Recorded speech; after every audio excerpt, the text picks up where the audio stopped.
Falmo Money, in conjunction with the Synagogue CFC, invites you into partnership for a special feeding program of elderly every month. On this month of October is on Saturday 28th, 2023. You can choose to give your support either food like rice, beans, denku, soap or any other basic commodity, or send your contribution on our paybill number 247247, account number 935035. Remember, it's every month and our feeding program goes to over 1,000 elders of above 60 years. We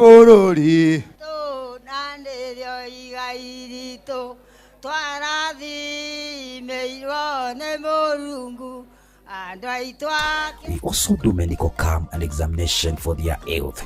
Choose to partner with us now to feed our parents, grandmas and grandpas. For more information, call us on 0748 290000. God bless you for standing with us. Niliwaambia nitasimama na nyinyi. Muzilale jani kikuwa hapa.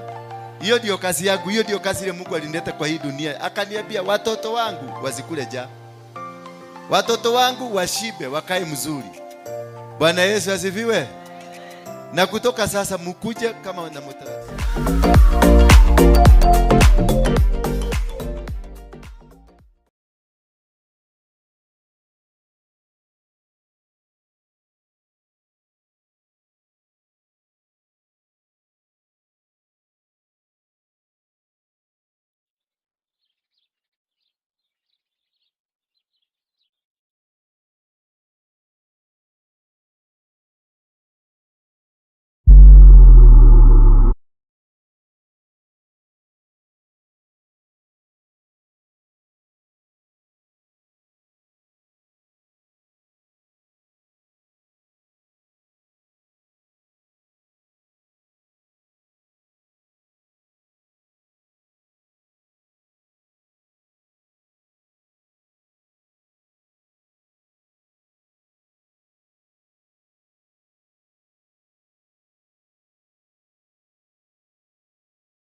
Nani mwingine ataka hii neema? Somebody else? Quickly. Kuja. Kuja haraka.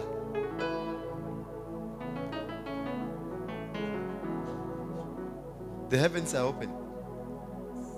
The heavens see it. Mwingine? Mwingine kuja. Kuja.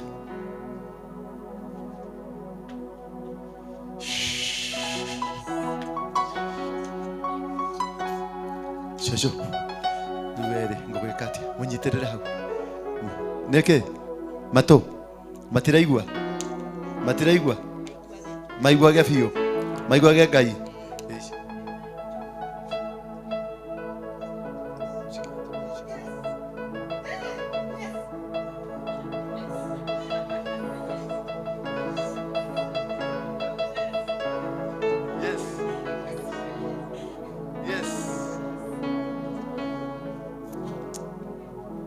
In the name of the Father, the Son, and the Holy Spirit. Receive it.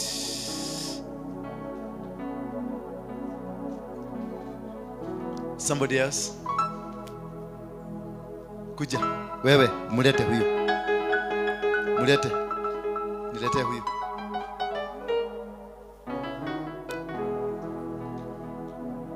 Lete.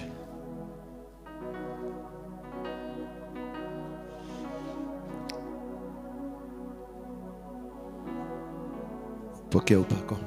Mlete. Kuja. Ndio ujue kama pokea upako. Shika hapa. Yes.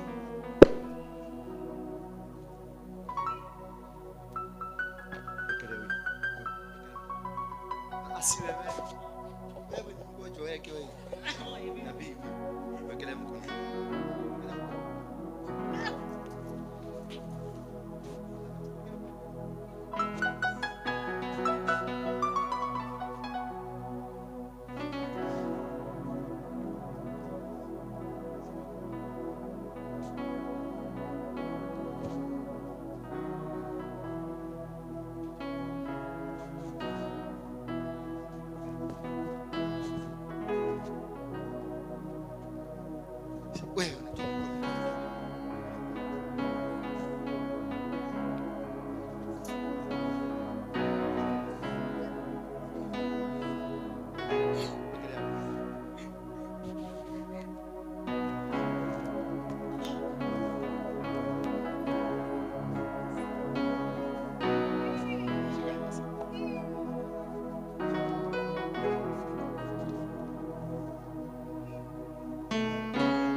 Yes.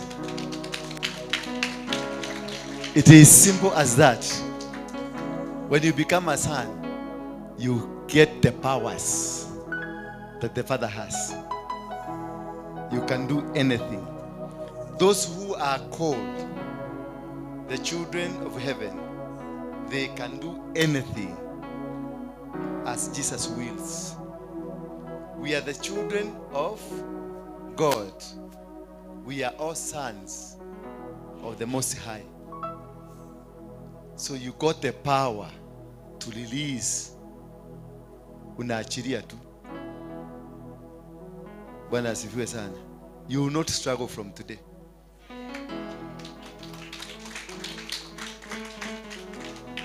You will not struggle. Sasa huyu atatuligia aje na ni mtoto amemwekea mkono.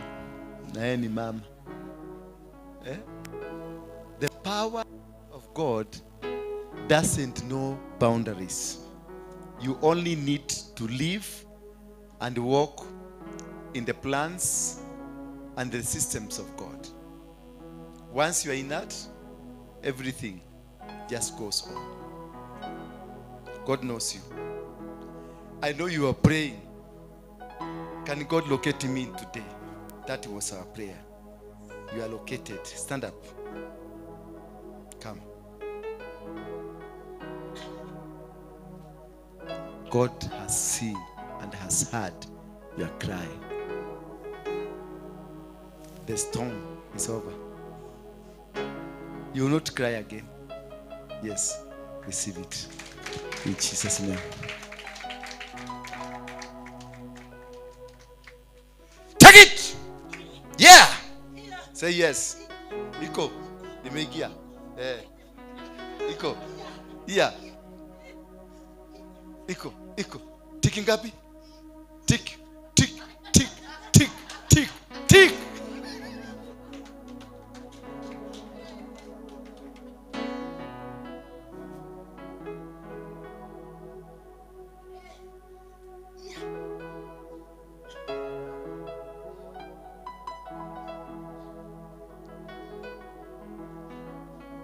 Mwache. Ika. Hiyo. Iko. Igine, lete. Iya. Iya. Iyo. Ika. Ika. Iya. Iya. Iya. Iyo. Iyo. Lete. Iyo. Iyo. Iyo. Iyo. Iyo. Kamata. Lete. Bio, bio, bio, bio. Shh.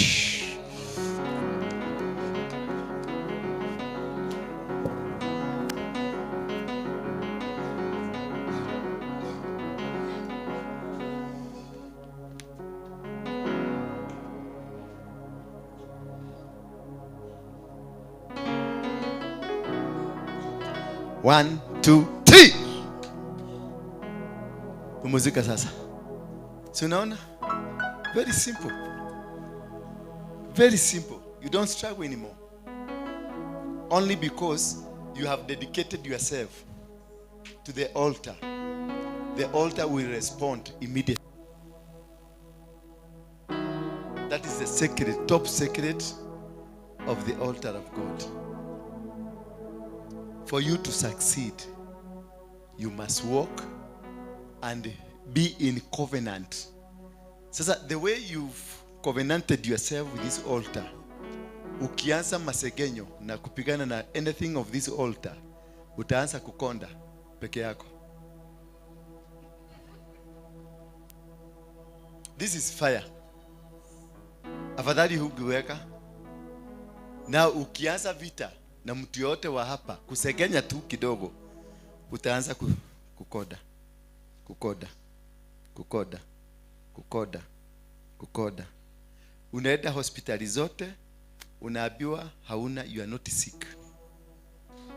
Wanakupima kila kitu, wanakuambia you are not sick. Why?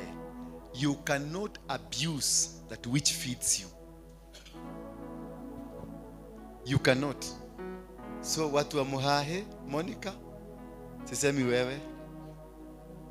Kutoka leo, sema X. Bwana Yesu asifiwe sana. Kutoka leo sema X. Afadhali utoroke ujifiche uende. The clever people, they just run away. But you cannot rise against that which powers you. It will power you. Hallelujah. Now, how do we operate in the open heaven? It is one step. Umekubali. You are now in the altar that will be fighting for you. Abraham did a sacrifice at Mount Moriah. Mount Moriah, that is where Jerusalem is built.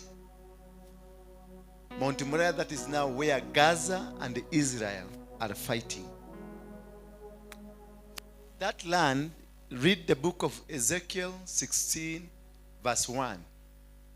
The Bible says, son of man, tell Jerusalem her abominations. Tell Jerusalem, where is the fight now? Gaza, the city of Jerusalem. Tell Jerusalem her abominations. That your nativity and your origin is in the land of Canaan. And remember, in the Bible, it says, Jerusalem was cursed that it shall never see peace. Has it ever seen peace? From the days of Hezbollah, from the day of Arafat Yasir, from the days of Ayatollah Khomeini, from all days of Syria, the days of Iran, the days of Iraq, Saddam Hussein, they have never seen peace. The country is only 70 years old, but previously then, they were in fight. And say to the Lord God unto Jerusalem, the birth and thy nativity is of the land of Canaan. Thy father was an Amorite, and thy mother was a Hittite. Canaan is a son of Ham. Ham is the man that saw the nakedness of his father. Because Ham was one of the people that entered into the Acc Nuhu, ile ya Nuhu, ndio waliingia. Ham was there. Anybody that entered there could not be cursed. So the curse was released to him, but it could not touch him because they were told a curse will never touch them. So the curse jumped from the father to who? To the son. Just as in the case of David. David was cursed, but the curse did not touch David. It jumped to his son. Hallelujah.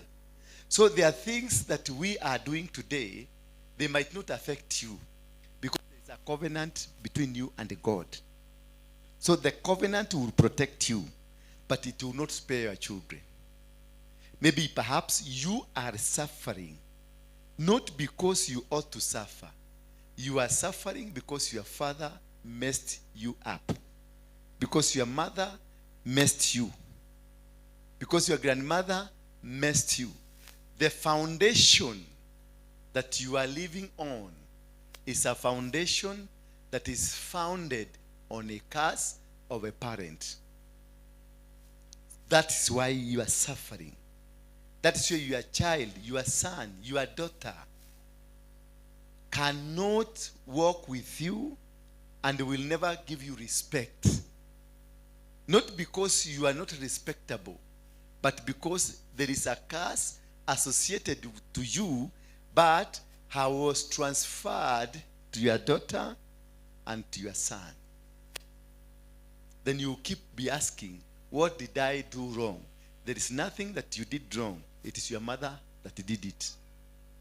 Then the child will be asking, what did I do wrong? It is not the child that did wrong.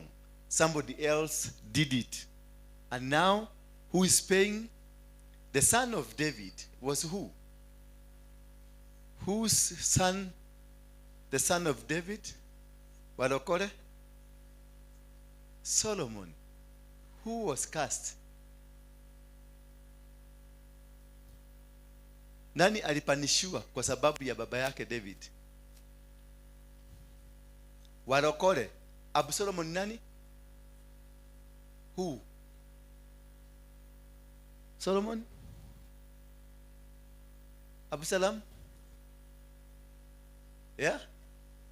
Yes, the son of David. I'm asking the name of that son. Absalom is the one that faced the challenge of his father. So what was the mistake that this son did? Do you warrant the suffering of the mistake of your mother? Do you warrant? Do you warrant a mistake of your mother? Yes. Because of the connection, the blood connection will allow you to suffer a mistake of your grandmother. If your grandmother was a witch, it's most likely you are a witch. If your grandfather was a witch, it is most likely, until you destroy the altar of witchcraft in your family. If your grandfather alikuwa muganga and hamujavunja madhabahu ya uganga ya grandfather, then uncle moja aende atembelee muganga, he has activated the altar. You need only one person to activate it. Na sio lazima aende kwa muganga. Hiyo kitendo ya usherati unafanya, it will activate the altar ya uganga in your family. Therefore, if your grandfather alikuwa muganga ambaye ni Nyere mzima, ndio yani anointing yake ilikuwa watu wote wa Nyeri wanamtembelea, that is now an equivalent of a governor. Bwana Yesu asifiwe sana. And if madhabahu yake haikungolewa, wewe hata uende Amerika utakuwa ukibehave kwa madhabahu yake. Ukikuja kanisani hapa ni kutouch kidogo utaanza kulerebuka, lakini mlereboko yako itakuwa ni uganga. Haitakuwa laini ya Kikristo. Ile laini italipuka, maana ile iko on kwenu ni ya uganga. Ndio naonaga hapa nikifanya deliverance, kuna watu tu nachuguliaga tu, ninaona venye ana react, naona hii ni spirit ya waganga. Kuna mapasta wako hapa kwa makanisa mingi, venye unaona characteristic na miunduko na nini na miondoko yake ni muganga. Ni pasta ameokoka, ameenda kanisa, lakini hakuvunja madhabahu. Kuokoka ni kitu kimoja na kuvunja madhabahu ni kitu kingine. Yesu wakati alizaliwa alifanyiwa matambiko yote yaliyotakikana ya mtoto wa Kiyahudi. Hakuna kitu hata kimoja hawakufanya. Walimchinjia njiwa. Ni njiwa ama ni nini? Ni njiwa. Na ile ingine ya Wakorino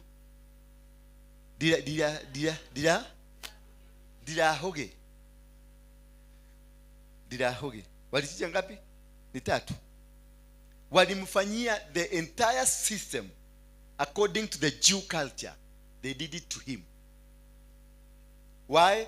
Because hawangetaka akuje kufanya, hakufanikisha na hakufanya mambo yote ambayo yanahusikana na lineage yake, ndio isije ikamfungia mbingu. What closes mbingu yako inafungwa na mama yako ama baba yako ama your great grandparents ama the origination where you come from. That is why the Bible is saying, Son of man, tell Jerusalem abomination. One, it is the land. Your nativity and birth, your ancestry and birth were the land of the Canaanites. Because Canaan was cursed. So the land that Jerusalem is built on is named after a person who is cursed. So the curse of that man will follow you, will not give you anything. Then they go ahead and say, your father is an Amorite and your mother is a Hittite. Amorites, they are people who rejected the people of God. And the Hittites walikuwa waganga na wachawi. So the land is carrying a curse. Your father is an anti-God. And your mother is a witch. Who are you? What is the concoction are you? So will you ever see peace? There will be no peace. You will have a land, seated on a nice land, but it's full of a curse. Until when Elisha went, the people with Elisha, ambao walikuwa wameenda kutafuta Elijah, maana Elijah alipotea. Na wafuazi wakamwambia Elisha, tukamtafuta Elijah, maana ameanza kuwa amepotelea humuhumu. Naye Elisha akamwambia, wachaneni na yeye, wacheni kumtafuta. Wakainsist, wakamwambia, wacha tumtafute Elijah. Naye akamwambia, wachaneni na Elijah, because yeye alijua Elijah ashaenda. Lakini wao hawakuwa najua Elijah hajaenda. So they insisted. But what was the story behind their insisting? To them, they didn't know. They insisting. When you are operating in an open heaven, God leads you to where the mistake is so that you rectify. For them, they were looking for Elijah, but God was guiding them to a well. Mahali kulikuwa na kizima, kilikuwa na maji ambayo yameleta nini? Mapoozi. Walipofika pale, wakapata kizima kiko na maji, lakini maji yana mapoozi, yanaua. Wakamwambia, wakarudi kwa Elisha, wakamwambia, tumepata kizima, ardhi ya huko ni nzuri, kila kitu ni kizuri, lakini maji ya huko yanaua. Bwana asifiwe sana. Tunarudi nyuma what is the cause ya kizima kile kikuwe na maji yanayopooza? Tutarudi mpaka wakati wa Joshua. Joshua alipovunja ukuta, alitoa laana akasema kusikuwe na mtu atakayejenga ukuta huu tena. Bwana Yesu asifiwe sana. Lakini miaka mingi baadaye kukatokea mfalme mmoja jeuri, na huyu Joshua alisema atakayeanzisha kujenga, mtoto wake wa kwanza atakufa, na akienda kumaliza mtoto wake wa mwisho atakufa. Hiyo ni laana, because they were against any wall to be built any time. But there came a king mujeuri kama wa Kristo netwa kwereirwo irumine ciathireire mutharafa iguru. Bwana Yesu asifiwe sana. Mfalme akakuja akaanza. The day he started, his firstborn son akakufa. That is the place where they had water that was killing. So this water was as a result of a curse from who? From Joshua. So for many years it was killing, until now a person by the name Elisha was led there by the Spirit of God through the people that were looking for Elijah. Wakapata kuna kizima kiko huko ni kuzuri, the land is good, lakini maji ya huko kupitia kwa kizima inaua. So why Elisha? Because alienena kifo juu ya ardhi hiyo. Anaitwa nani? Joshua. Anointing yake ilikuwa juu. So for it to be broken, lazima kungekuja na mtu ako na triple anointing that is superior than that of Joshua, and that is Elisha. Alipokuja aliwauliza nipatieni bakuli na kisha nipatieni chumvi. Katika maandiko yote nimetafuta kama walikimbia kwa supermarket kununua chumvi ama kununua bakuli. Aliwaambia nipatieni bakuli mpya. Haleluya. Akamwambia nipatie bakuli mpya na chumvi. Hawakuenda kwenye supermarket, waliingia kwenye nyumba zao, wakalete bakuli na wakalete chumvi. Kisha akanenea chumvi akarusha kwenye kizima na kizima kikapona. So what do I mean here? What am I driving at? That these people, they didn't go to the supermarket to buy new bowls. They went into their home. Most of our challenges that we have, the solutions are with us. It is only we are not informed, or we have refused to be informed to understand what is the problem. Because kama kungekuwa mtu anaelewa ni ile maneno ilinenwa kuhusu this area ndio inafanya kisima hiki kikuwe hivi, wangekuwa ashatafuta nabii kitambo sana abadilishe maneno.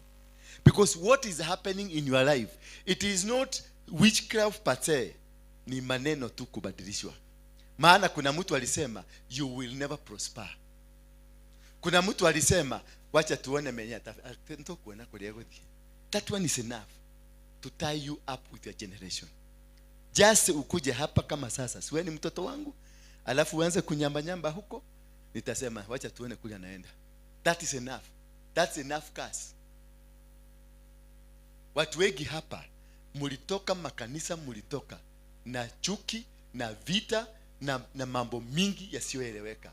And the pastor there said, wacha tu tuone kule wanaenda. You will never succeed on earth. You will never. He never hakuenda, hakupiga tunyungu, wala hakuomba maombi, alinena tu maneno ngapi? Wacha tuone kule anaenda. That's the end of you. You will never succeed. You will never go anywhere. Amekufunga. And that is the greatest challenge that we have with the Christians. Because nyinyi ni walokole, mumiokoka. Yesu akakuja hapa kesho, mtamhubiria na mtamwambia okoke. Yesu mwenyewe. Because you don't want to sit down to be taught the word of God. You want a miracle. Wede kasi yako. Tupesa munatotwigi, munaweka kabahasha giri 10, unanunua mujisa unaenda. Na nikikuuza uaguke chini, basi kune kwa gotigeti yale, kune kwa kuiguru. Osho nuwa rauga. Kuaguka chini. But you don't want to know, what am I using? Ndio uaguke. And for me kufika hapo nimefika. Ni gharama gani nimelipa, na nimelipa gharama wapi? Hello. Ni gharama gani nimelipa, na ni hiyo gharama nililipa wapi? And that you can only by doing what we call spiritual mapping. You need to understand this authority that you have placed yourself under. What is it? Where does it extract its powers from? Where does it get its forces from? How does it operate? And when and who is that is he under? Before you come sitting here, you need to question me, who is your spiritual father? You just don't get anywhere. And now, because somebody has come, na ndio anainua anasema watu wote wanaaguka. Try to ask, where is the source of what you are delivering? Because there must be a source. You must know who is my spiritual father, so that you can link what I'm telling you. If my spiritual father is Mackenzie, what do you think will come out of me? The deputy pastor of Mackenzie, those people tulikuwa na huko City Stadium. Mnakumbuka kuna mjamaa alikuja mrefu, pastor wa kutoka Loitoktok. Huyo ndiye alikuwa deputy nani wa Mackenzie, ndiye alikuwa na operate kanisa ya Nairobi kabla ifugwe. So when nilimuuliza, who is your spiritual father, na sikuwa najua mambo ya Mackenzie, I had not known. Lakini kuna kitu nilikuwa najua, because I had spoken it tukiwa huko. There is an altar somewhere in Mombasa that is sacrificing human. And when I asked him, tukiongea akaniambia nimetoka Malindi. Wapi? Kwa Mackenzie. Kufanya nini? Huyo ndio nilikuanga chini yake. So where is the church there? Akaniambia alifunga church na hakutuambia reason ya kufunga church. Then nikamuinterrogate kidogo. Kutoka siku hiyo nikamstop, because nikajua anataka kuja kufanya nini, na alikuwa anataka kuja kuwa pastor kanisa yetu. Nikamstop. Bwana Yesu asifiwe sana. Hallelujah. So it is very important, and I'm talking about the open heaven. What closes your heavens and what opens your heaven? The word spoken to you by the people above you, the people you are under. Now I am your spiritual leader. The word that I am speaking, I will speak. They will shut your doors or they will open your doors. Your spiritual father is very important. The people you are sitting under is very important. Number 2, your father, biological father or biological mother. They are also equally an important component. They are carrying blessings and they are carrying what? Curses. The word that they will speak to you out of your actions. As I told you in the morning, most of us, we send money to our mothers and our fathers because they have asked you. If that has ever happened to you, you are operating under a curse. If you have ever sent money to your mother or to your father because they have demanded from you, you are not a child of that family and you are operating under a curse. Because you gave them out of a demand. Your relationship is not father-son relationship, but a demand relationship. So you have equated your mother with that prostitute that you sleep with, and you pay.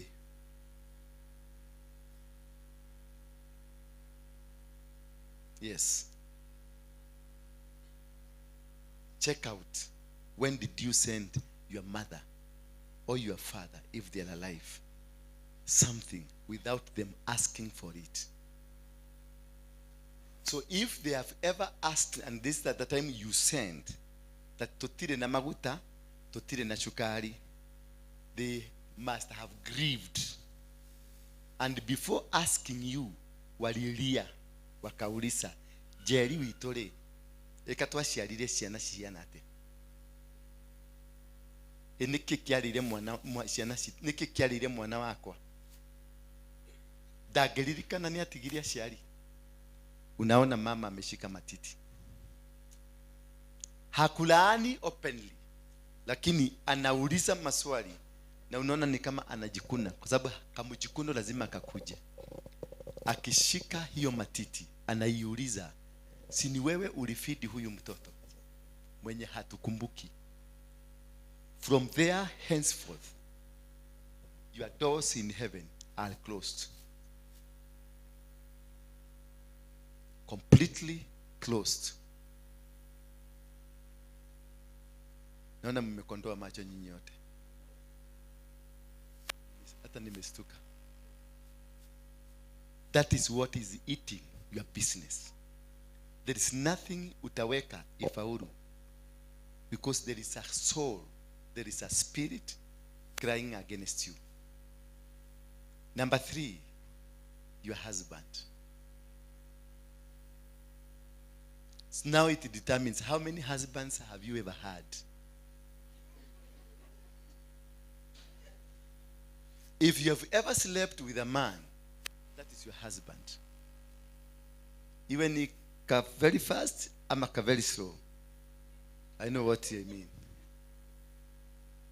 It doesn't matter as long as he entered you. Hata kama alikuwa kipi wakati ule mlikuwa mnacheza PE, that is your husband. You have a covenant with that person. By that matter, by extension, a blood covenant. Why? The sperm is life. The sperm that is in your body is a human body. It's something that is alive. It is that which germinates that produced you. You are a product of a sperm. If it entered you, you are still connected with that. But the most powerful of them is the one who broke your virginity.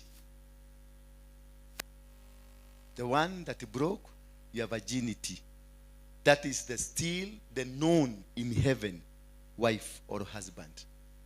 The one known in heaven is that who broke your virginity. Because you did and had a blood covenant. Hello? You had what? A blood. When you broke your virginity, damu ilitoka? Yes.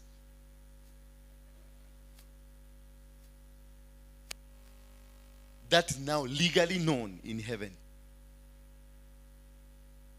Yogakiole. Nyaririkana niaraka urenda kumuhurira ka ucio amwekiri ati.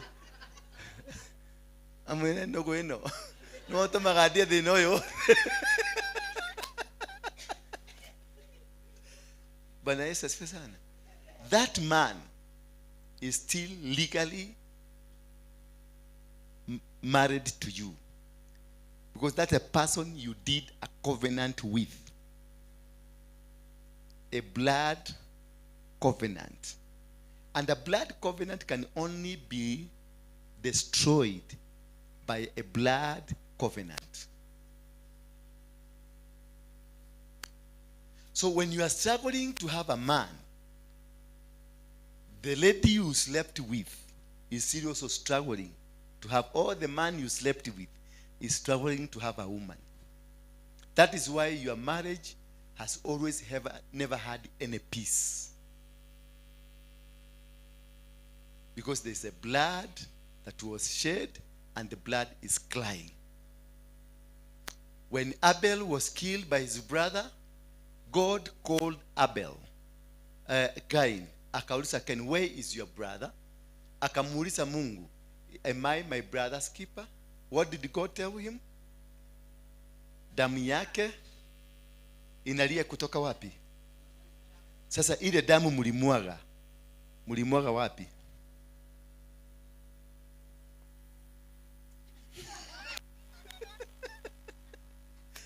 The blood that you shed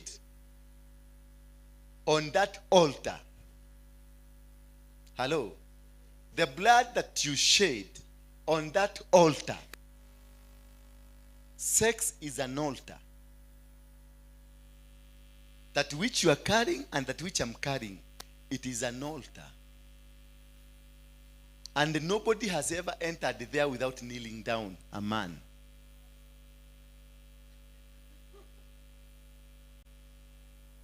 And you must go there naked, the way you came here. And that is where kingdoms have been destroyed and the kingdoms have been won. It changes the position. It is a goddess that has power to build and the power to destroy. Families, they have been broken from there. Businesses have gone down from there. Kingdoms have gone down from there. Why? That is where we make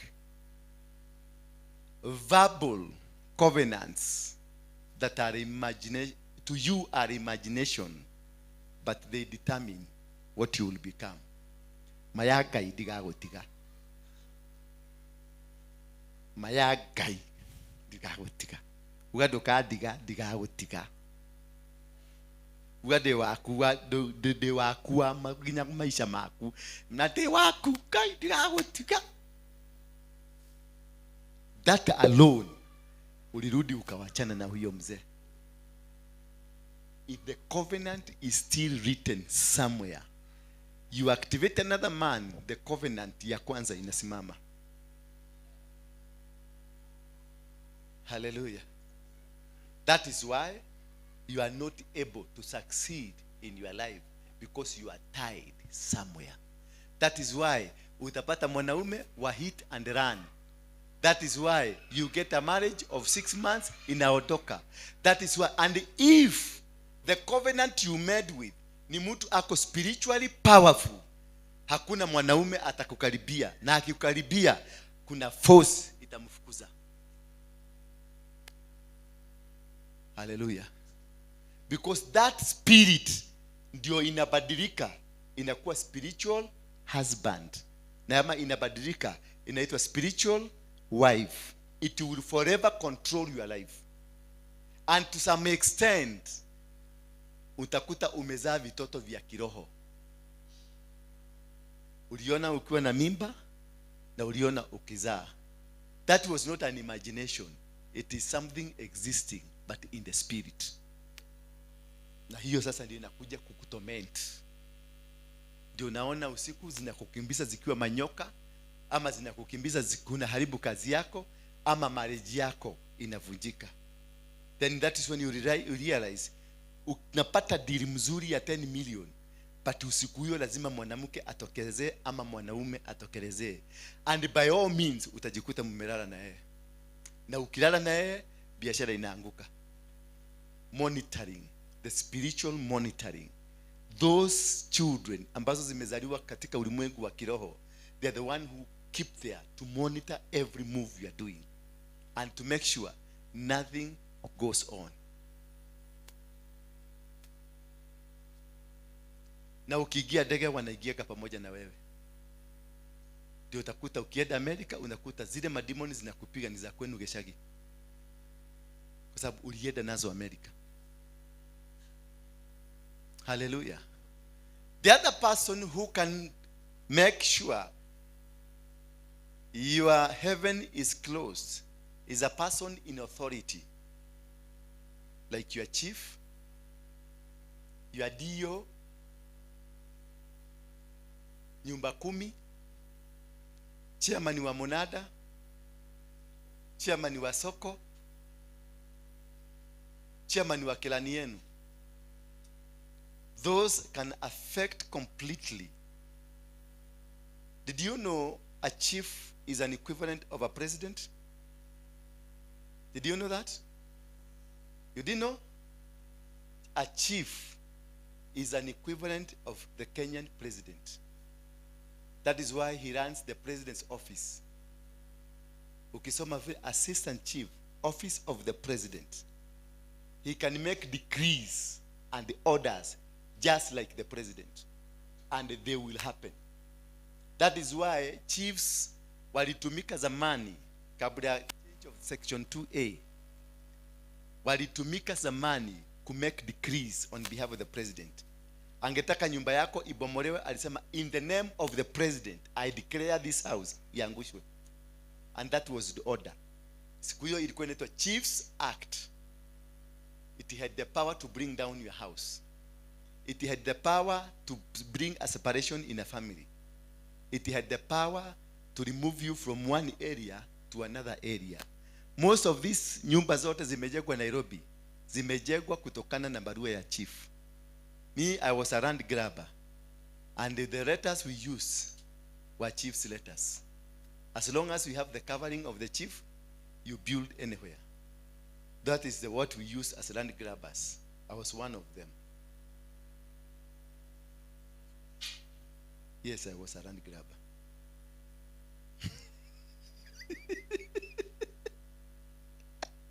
Ameniangalia, ameshindwa kai. Am I in the correct place? Sababu asubuhi alisikia huyu jamaa alikuwa mwizi. Sasa land grabber amejiuliza, "Deko ndo kule kwageleile kweli?" Yes. God has never used a vessel that is not usable. If you are born a good person, lived a good person, you are not usable material. God uses testimonies to advance his kingdom. The people without a testimony ndio wanasumbuaka kanisa. Hata ukipata kimzee hakina historia venye kilihanya, kitahanya mkiwa nakio.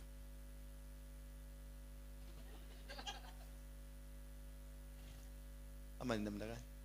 I'm not speaking on anybody's behalf. I'm preaching the word of God. History is that which God uses. The Bible itself is historical. It is giving its history. We are talking of histories in the Bible. And this one has made the God kingdom to be advanced. Number what? Yeah? Number 5. The person in authority that can maim or destroy you. Tumeongea mambo ya chief? Tumeongea mambo ya husband? Tumeongea mambo ya? The other one is teacher. Mwalimu. Ule mlikuwa umemnikinemu nani?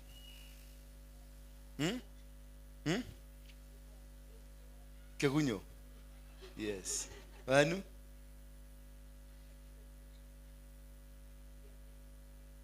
One, just one of them. Mosquito. Mwalimu wenu? Fabish. Mwalimu wenu? Piriton. Mwalimu wenu? Big head. All teachers. If you have ever been a teacher, because I can see teachers here, there is a name under your head. Teachers, I'm so sorry for that. Every teacher, I can see several teachers here. There is a name they call you. A bad one, for that matter. These people, they influence our lives. President Ruto is the president because of the nursery school teacher who taught him. If we didn't have the basics of the nursery school, he would not have gone to the university. Therefore, he would not have met the president while he was in the university. So this nursery school teacher The other day I was going home na nikakutana na mwalimu wetu alikuwa wa nursery anaitangwa Miriam. Nilimuona karibu ni divert gari asitusikutane na yeye hemba. Na ni mama mzee, lakini kile walikuwa anatuchapa kilikuwa kibaya. So everybody in our village fears. Ukimention Miriam, watu wa kwetu wale tumetoka, ukimention Miriam unaona kila mtu ameangalia kado kado. Why? She spiritually impacted on us. We are what we are because of the discipline and the words she was speaking to us. She will call us in the morning, pray with us, sing with us, and then take us to class. That praying and that singing and the word she was telling us, utakuwa mkubwa, utapass, utafanya. Those words, they're the words that are driving you today. Not the secondary school teacher, not the primary school teacher, but the words of that nursery school teacher are the words that are keeping you today. If she ever hated you, look at yourself. You live a hated life. You live a rejected life. If she ever spoke to you something negative, until today, you live a negative life. That is how a nursery school teacher is more powerful. He removes something that is not known and puts something new. Writing, you get it from that teacher. Reading, for the first time, you get it from that teacher. English, uliipata for the first time from that teacher. Ndiye alikuweka kitu. Alipata empty brain na akaiandika ndani. That is until today that keeps you running. So whatever that was put in your brain could be negative or could be positive. That is what is causing you, your heaven, to be closed. Mwalimu amekasirika kwa sababu amejikumbuka ile jina anaitwa mpaka karara. Hata walimu wa university mko na hiyo shida, mnaitwa hiyo majina. Si ni kweli walimu wa university? I know you are here. Mnaitwa majina baya. Kuna mwingine tulikuwa tunamuita crocodile. Na mwingine tulikuwa tunamuita chura. Hallelujah. Bwana Yesu asifiwe sana. Those are some of the elements that will cause your heavens to close. But how do we live or walk in an open heaven? There is how to open it. These are words that were spoken. Elisha alikuja kapata kizima kilikuwa kina maji lakini yaliyokuwa na nini? Na mapoozi. Aliitisha chumvi na akaitisha bakuli. Akaweka chumvi mule, akamwaga kwenye kisima, akakinenea, akakisembia, kutoka sasa wewe maji upone. Until today, because I've been there, hakuna maji matamu na mazuri dunia mzima kuliko maji hayo. Na hata kukue na jua aina gani, that water haikosangi. It will stay forever. He cancelled the words that were spoken by a fellow minister in the name of Joshua. Na akaandika a new. Therefore, what I'm trying to tell you here is that kama kwenu kulikuwa na uganga, baba yako alikuwa muganga, guka yako alikuwa muganga, uende uchunguze. Guka alikuwa muganga, yes. Ni nani walikuwa wanamtembelea? That one will determine what kind of a minister of God you will bring to come and counsel. Hello? Did you get me? If my grandfather alikuwa muganga na waliokuwa wanamtembelea ni watu kutoka Kisumu, watu kutoka Mombasa, watu kutoka Arusha, uganga ya baba yangu ilikuwa international. So the person to counsel an international uchawi must be a minister with an international standard. You can't send a chief to arrest a DO. atafika huko ataambiwa wekelea kiraoni chini kwanza. So watu wengi wamekimbilia kwa watu. Baba yako alikuwa mganga wa East Africa ama Afrika mzima, watu walimtembelea. Kuna Nigeria mmoja alienda kwa sababu alikuwa anafanya wash, akaambiwa kuna mganga mahali fulani mwenye yako na juju itakusaidia.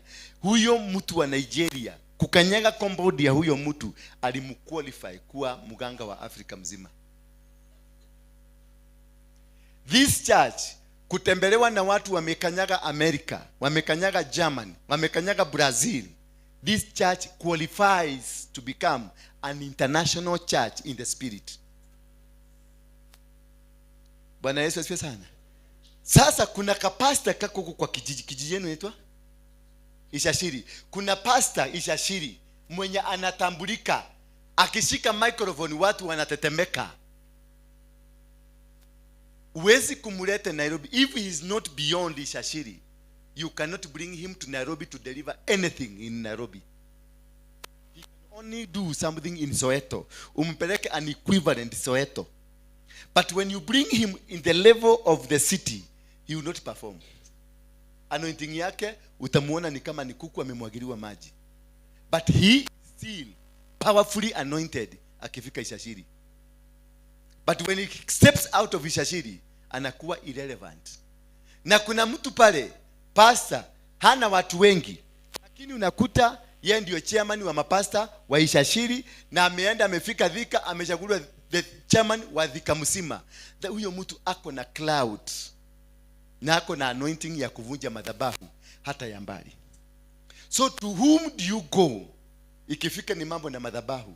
First of all, you do your spiritual mapping. Uji understand what kind of a spirit is in me, what kind of an altar that is operating in me. That is what will determine you to who you are supposed to go. Not to everybody. Kwa sababu umesikia madhabahu, ninavuja madhabahu ya uchawi, ninavuja madhabahu ya, yes, nina uwezo kuvuja madhabahu ya uchawi, lakini to what level? Is it beyond, is it in our village? Am I appointed for Thika? Kuna pastor wa Thika, ukifika Thika atatoa mapepo, lakini si mapepo ya wewe umetoka Murang'a, ni mapepo ya mtu wa Thika. Menielewa? So lazima ujiassociate na authority. In the spiritual realm, there is structural authority, like the government is, where you cannot go beyond. If it's a DCC, powers that DCC zinaishia at the county level. Beyond there unakuta ni regional DCC. Power ina move forward. Kutoka kwa regional DCC unaenda office of the president. From the office of the president unaenda kwa president. Hivyo ndivyo madhabahu, power na authorities za kufanya kazi ya kimadhabahu ina operate. Not every man of God is called to do so. Let me tell you who are called to do so. Hebrews chapter number 5.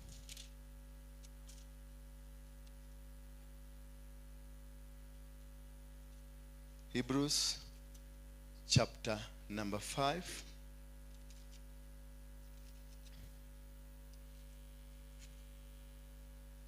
Are we there? Yeah? Are we there? For every high priest, for who?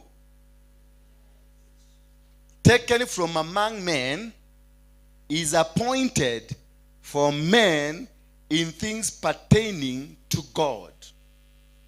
Every high priest is selected from among the people and is appointed to represent the people in matters related to God, to offer gifts and sacrifices for sins. Go ahead. He is able to deal gently with those who are ignorant and are going astray, since he himself is subject to weakness. This is why he has to offer sacrifices for his own sin, as well for the sins of the people. That is where the key is. A high priest is commissioned to give a sacrifice on behalf of the people, not asking you people, toeni sadaka ya kuvunja madhabahu. The high priest will give his own and sacrifice it for you. Like when we went to Thika, I did not ask you for money. I did not ask you to give me what we give a sacrifice. But when we went to Thika, I invited my spiritual father na nikampelekea sacrifice ya 2 million shillings. I never asked you. When we went to Muranga, we gave a 3 million shilling sacrifice. I never asked. I did a sacrifice for the people of Muranga and the country at large. When we went to Kerogoya. For those who are with me at Kerogoya, I gave those pastors a sacrifice, not of what was collected, because we normally don't. I gave those pastors a sacrifice until they announced on the microphone. Wakasema hii pesa hatupeleki kwa nyumba ya mtu, tunapeleka police station, mukuje hapa. Yani they tried to show the people, musikuje kuchukua hii pesa, ni mingi sana. Why? They were shocked. Because that is the instruction that God gave me. That give this part of sacrifice to this area. And this part, send it somewhere. And I did it to stop alcoholism in Kirinyaga. Do you hear it anymore? You don't hear it. That is the role of a high priest. He gives sacrifice on his behalf and on behalf of the people. But a person who is not a high priest will never sacrifice his own for the people. He will ask you, leteni sadaka ile tutapeleka tukatoe madhabahu. Bwana sifiwe sana. Hallelujah. That is how you differentiate a high priest from a normal pastor or from a normal priest. High priests are completely different. They don't necessarily take your money. God knows how to give what to sacrifice. A sacrifice is not a collection. It is not that we sit down and we raise money for the sacrifice. Sacrifices are not a committee. Sacrifices are not a product of finance. Tuchungane pamoja tukusanye. Sacrifice is not a family matter. Sacrifice is not a society matter. That I'm going to ask our family members to change pesa to let the sacrifice. That is not a sacrifice. A sacrifice is spoken to you by God. When the son of Abraham asked Abraham, where is the sacrifice? He told the son, God shall provide for himself. A sacrifice is provided by God for himself. It is not a community matter. You don't invite your brothers when it comes to a sacrifice. Whether you are doing it for your family, whether you are doing it for the country, whether you are doing it for the church. If we had a problem here in this church, I will do privately myself. I raise a sacrifice, I will not tell you. Because maybe it could be you are the problem. And if I involve you, whatever will happen, you will try to fight it. Every time you've involved your family members to do a sacrifice, 2 or 3, if there were 5, 2 will go this way, 3 will go this way. So you don't involve anybody, even no matter how you love them. God will speak to you. And if he has given you the burden of breaking the altar, then he will provide himself for the sacrifice. The sacrifice you don't borrow. The sacrifice you don't borrow. It is provided for by God for himself. So if you went to Furiza because you want to sacrifice, that is an offering. That's no sacrifice. It is like you going to the bank and they borrow 10 million. Then you come with the 10% of 10 million. No. It's 1 million. Unaona watu warokole lazima ipungue. Lakini kama tungesema 10% of 1000 mungekuwa correct. Lakini sasa unataka ikue, it can't be with 1 million. 10% of 1 million, 10 million is 1 million. You go to the bank and you borrow 10 million from Equity Bank. Then you bring 10% here of 1 million. See, that is what the Bible says. 10% of what you get. You go, you borrow 10 million. You bring 1 million to the church as a sacrifice, as a 10%. Sindio? And that is following the rules. Sindio? Yes. Will you be right or will you be wrong? Yeah? Why? Is it not 10%? Yeah? What? Yes. It is not your money. You don't give somebody's money 10%. So if you have a loan, don't give 10% of that loan. Hello? Because if you give 10% of that loan, the 10% will open the door for who? Equity. Because the money is still under the name of Equity. Now what do we do? You get a sacrifice, and you sacrifice for this money. Hallelujah. You sacrifice for the 10 million.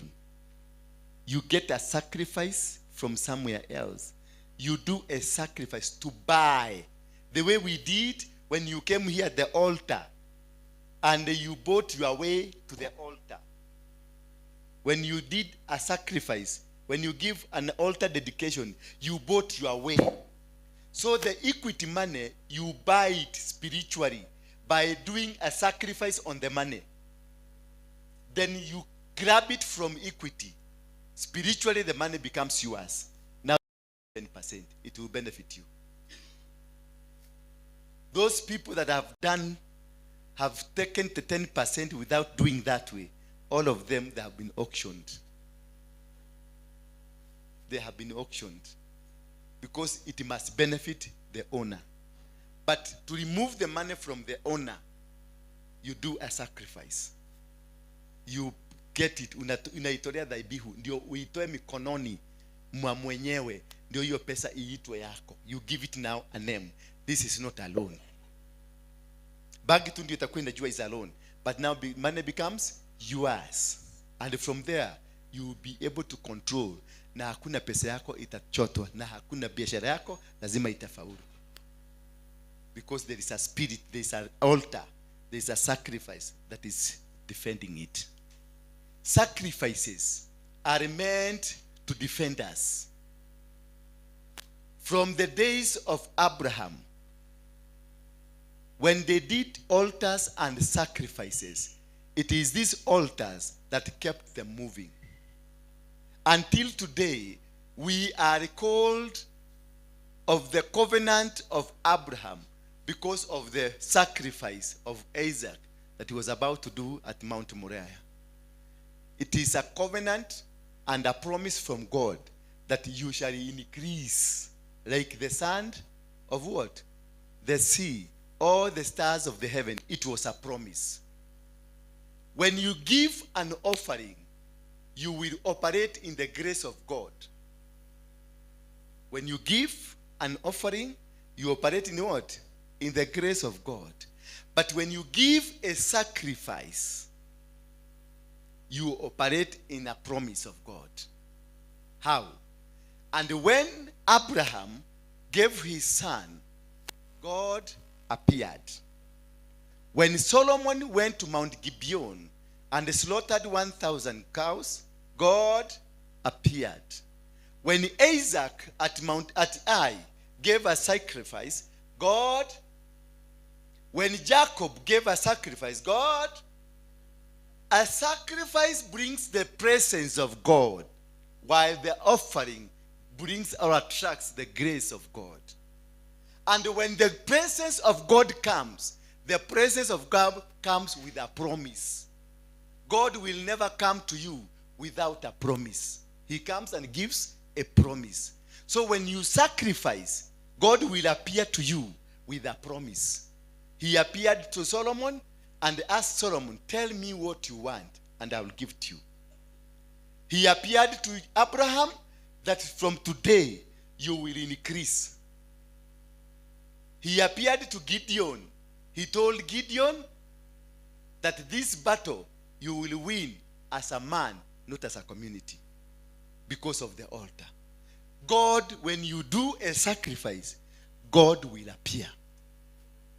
And any struggle from that time, all the battles of the earth are won at the altars, not at many prayers. Your prayers will not stop the devil from attacking you, but the altar will. Because the altar has something on it that is speaking. Your prayers, maybe in the midst of your prayers, you return it to sender. That's a problem by itself. Hello. So for you to succeed in these battles, you must be able to understand to do sacrifices, not offering. A sacrifice is different. What's the difference between a sacrifice and an offering?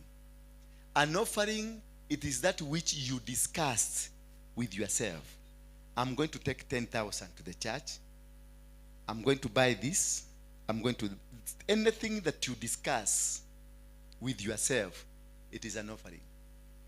But that which you hear from God, God instructing you, take this car, hand it over to church, that is what we call a sacrifice.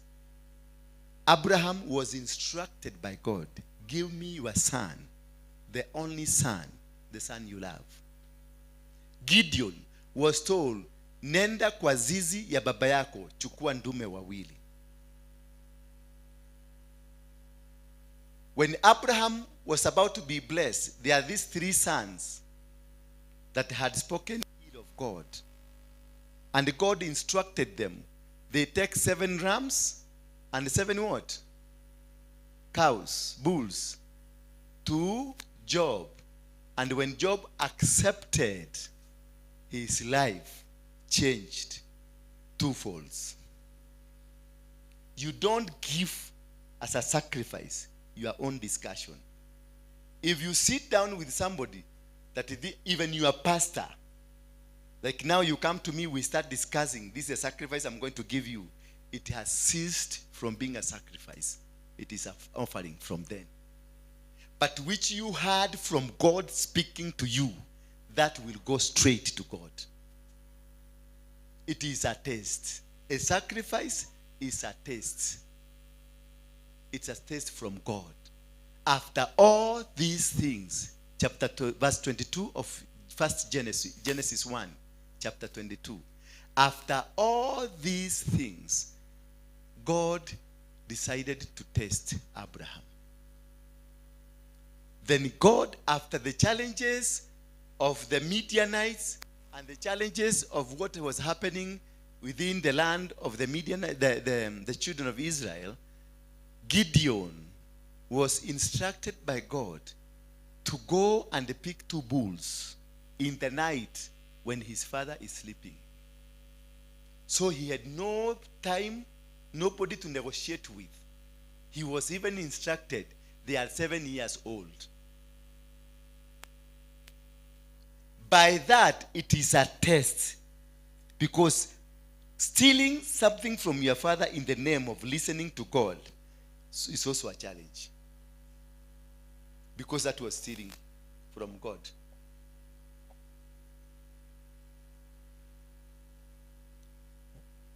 Solomon was instructed at Gibeon to slaughter 1,000.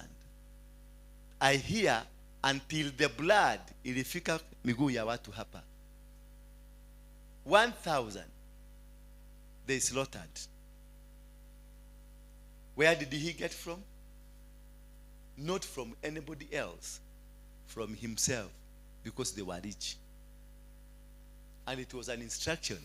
After he was instructed and he obeyed the instruction, God appeared to him in the night and he asked, tell me what you want, I'll give it to you. So a sacrifice is a command to God to command the blessings. A sacrifice ndio inafungua heavens zako, not your offering. Your offering is to create a grace atmosphere. But a sacrifice opens the doors for you. So any success on earth and anything that you see anywhere on the world, the life they say is spiritual. And anything you see in your life is an altar, including yourself. Anything you see, even this camera, it is an altar by itself.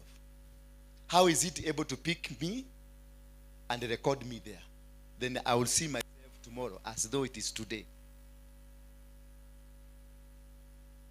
Your phone is an altar. It is carrying money from America to here, and you go, you get your money. Is that not an altar?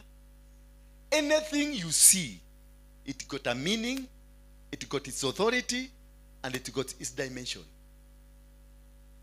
And the only thing to change a dimension of any life and any system is a sacrifice, not your many prayers. Jesus himself, God, who had the power to do anything and change this position, but he sacrificed his own son so that he can atone for the sins of mankind. God himself had to sacrifice for the atonement of the sin of mankind. Mwadhani yagosho? Mwadhani yagosho? Kai, mudito kide? Leo imekuwa fire. Tusimame kwa miguu yetu. Nilikuwa nimewambia 30 minutes, nimezidisha. That is how the mysteries will be coming. They are going to be deeper and deeper. Yes. Nini? Unga tu. Ninajua natafuta upako. Na ujua amepata upako. These small things. It is not these big things that you do. Hebu kuja. It is not these big things that you do that attracts any anointing. Wacha kuniletea elfu yako 100 ufikirie inaleta anointing. Kununua tu ka sausage kanaweza kubadilisha maisha yako. Bwana asifiwe sana. May God give you your desires in Jesus' name. Yes. That is how we tap the anointing. Don't wait it until it is big. No. It is ikiwa kadogo, that is how you get it. Hallelujah. Hallelujah. Gideon anaongea na malaika. Aliambia malaika, kaa hapa. Akakimbia nyumbani, akachinja kambuzi. Na akaleta mkate ambao umefanya nini? Ambao haujachachwa. Akakimbia mbio, akaletea yule malaika. Akaambia malaika, ndio hii. Malaika naye akamwambia, wekelea kwenye jiwe lile. Alipoekelea, malaika akaunyoshea fimbo yake. Ile sadaka ya mbuzi ikachomeka, ikawaka moto. And from that day, the life of Gideon changed. Na kutoka hapo, the voices ambao walikuwa wakisikia za mungu wa Baal zikaondoka, akaanza kusikia voice ya Mungu. Hallelujah. It is as simple that way. Mwambie mwenzako, it is that simple. I didn't know that this day. Mwambie that this day that I will walk with an anointing. Mwambie already it is there. Yes, simple as that. Leteni sadaka zenu hapa. Na ibada yote ya madhabahu mnabeba sacrifices. Yes. Because you never know where your heaven will open. I'm just opening your heavens. Yeah? Yeah.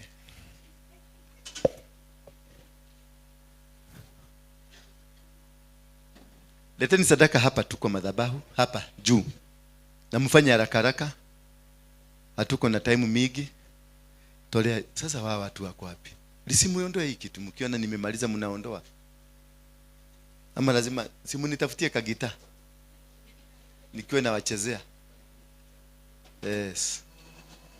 Yes, simama tu hapa. Unataka Mungu akufanyie nini?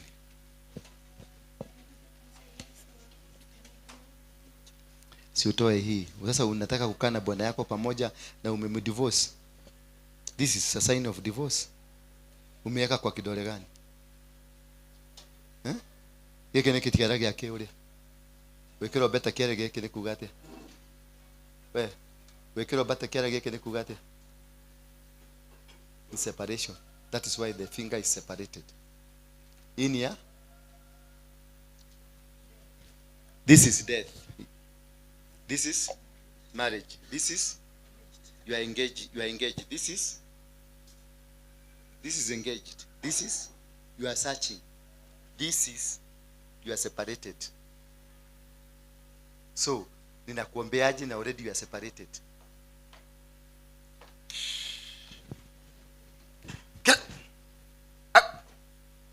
When you sit up.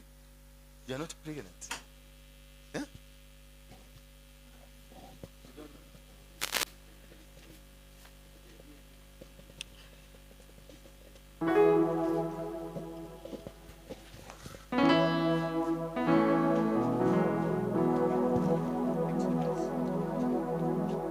Exodus 14:14 ifanyike kwako.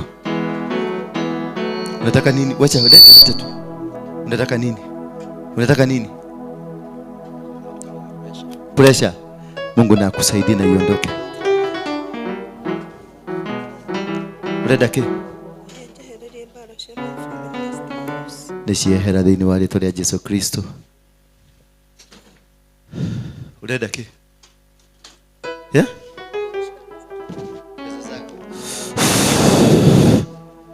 Yes. Yes. Yes.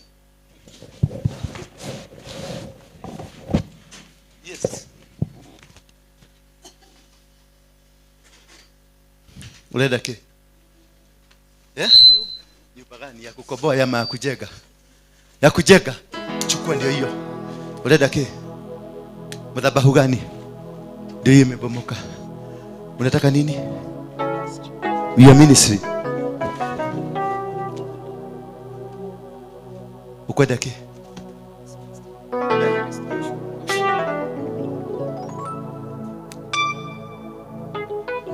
Umeisha? Yeah? Mmeweka chini? Basi simameni. Haya. You are still waiting for the guitar. Ton ton ting tu. Ton ton ton ting. Simameni muimbe. Hawa watu wanahitaji mwalimu.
Kwani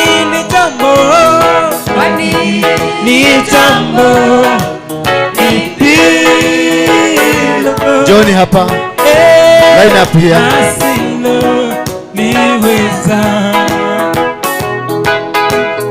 Yeye ni baba yatima, tena ni Mungu I said, wa wajane. mukaribia hapa nyinyi wote.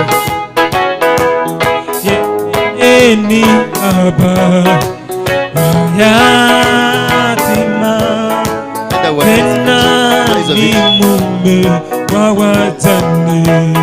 Kwa nini jambo? Kwa nini jambo hilo asiloliweza? Kwa nini jambo? Kwa nini jambo hilo asiloliweza? Kwa nini jambo? Kwa nini jambo hilo asiloliweza? Kwa nini jambo? Kwa nini jambo hilo asiloliweza? Kwa nini jambo? Kwa nini jambo hilo asiloliweza? Nitaingia lango lake na sifa moyoni, nitaingia kwa shangwe kuu, nitasema ni siku njema Bwana ameifanya, nitafurahi kufika mbinguni. Nitaingia lango lake na sifa moyoni, nitaingia hata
si kwa majeshi wala silaha, ni kwa Roho Mtakatifu.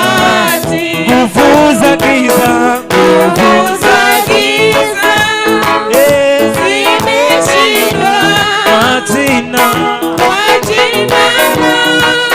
Bwana Yesu. Nguvu za giza, nguvu za giza zimeshindwa kwa jina la Bwana Yesu. Nguvu za giza, nguvu za giza zimeshindwa kwa jina la Bwana Yesu. Nguvu za giza,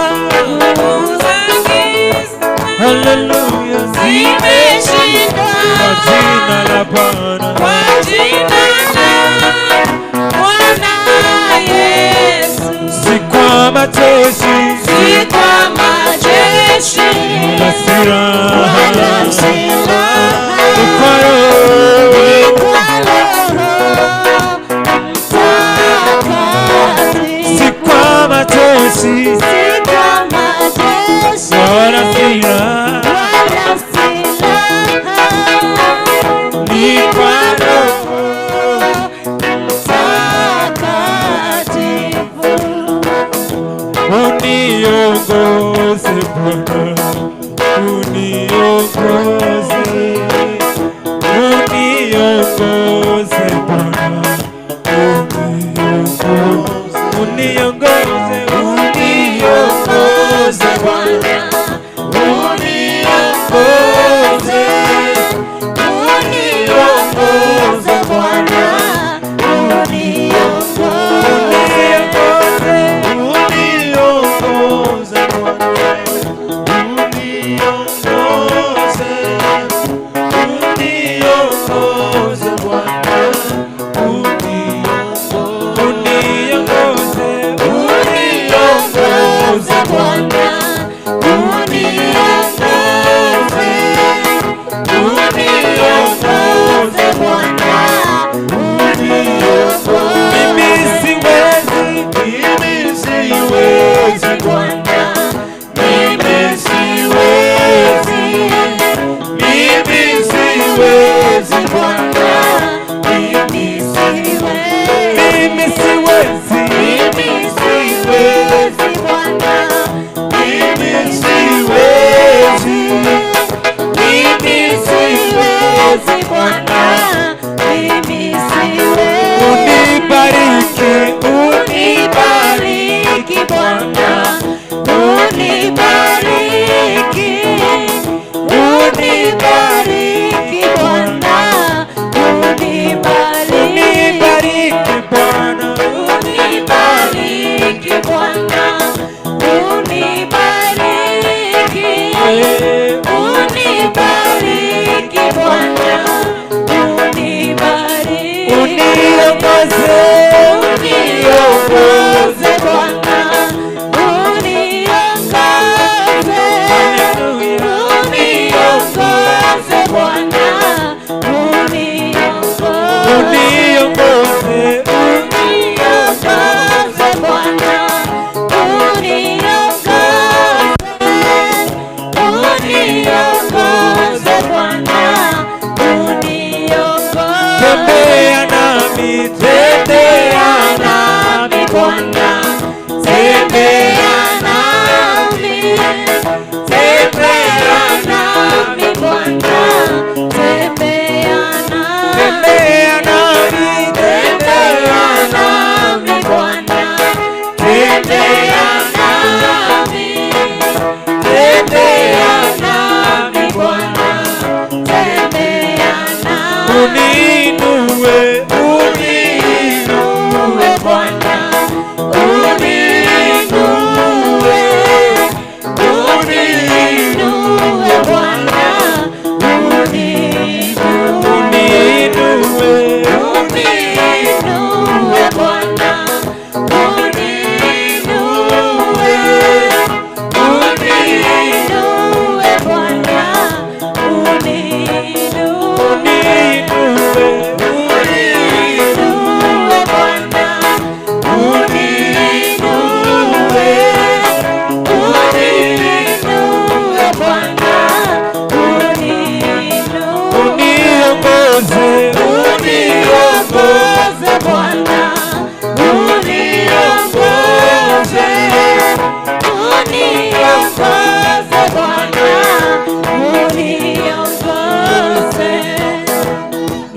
nakubaliana na neno lako Bwana, nitasimama kwa neno lako Bwana, nakubaliana na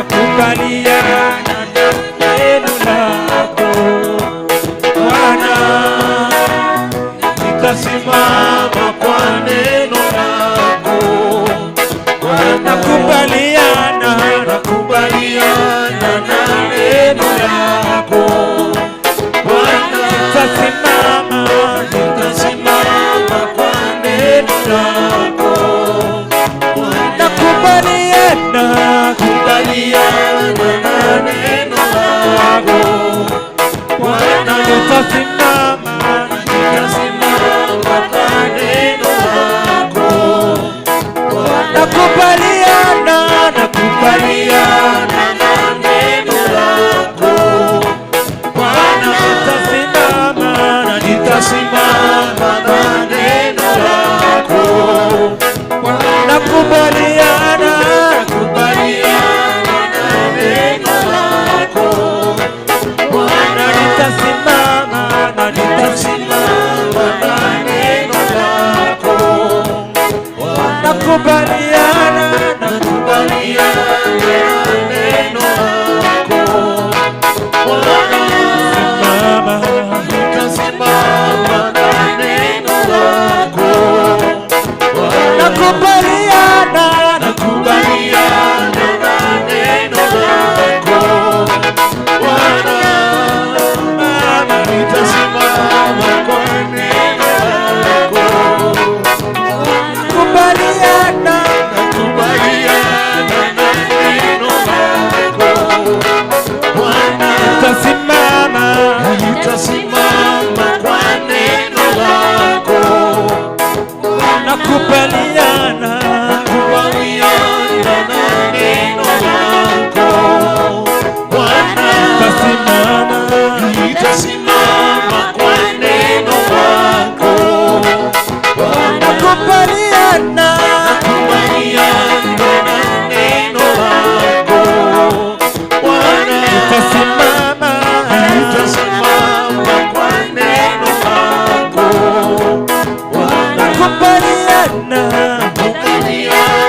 na neno lako Bwana, nitasimama kwa neno lako Bwana. Haitawa rahisi kufika hapa, ni mkono wa Mungu umenibeba. Haitawa rahisi kufika hapa, ni mkono wa Mungu umenibeba. Haitawa rahisi kufika hapa, ni mkono wa Mungu umenibeba. Haitawa rahisi kufika hapa, ni mkono wa Mungu umenibeba. Haitawa rahisi kufika hapa, ni mkono wa Mungu umenibeba. Haitawa rahisi kufika hapa, ni mkono wa Mungu umenibeba. Haitawa rahisi kufika hapa, ni mkono wa Mungu umenibeba. Umenibeba, mkono wa Mungu umenibeba.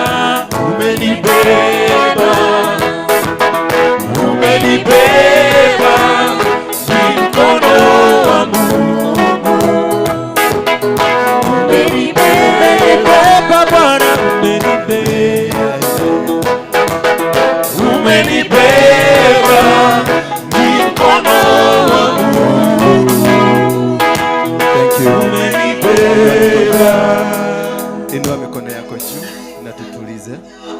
Kila kitu kitulie.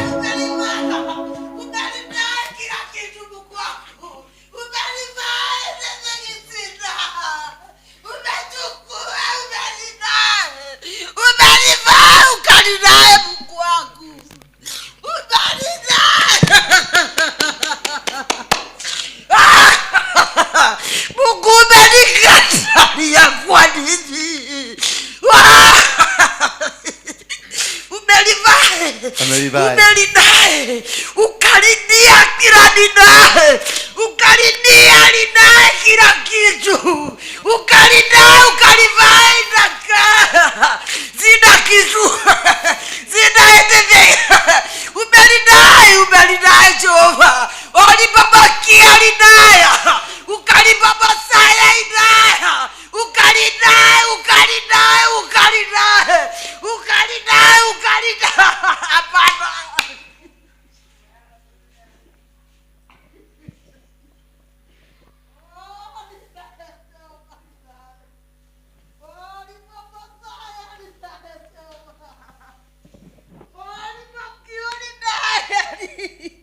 Umelinae, ukalikataa ikanae laini zote Jehova. Umelikataa ukalinae laini zote Mungu wangu. Kwa nini? Mimi sijui. I don't know. Sijui Mungu wangu, sijui. Nianzia wapi? Umelinae, umelivae, ukalinae, hapana Mungu wangu. Hapana.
Fungua mikono yake.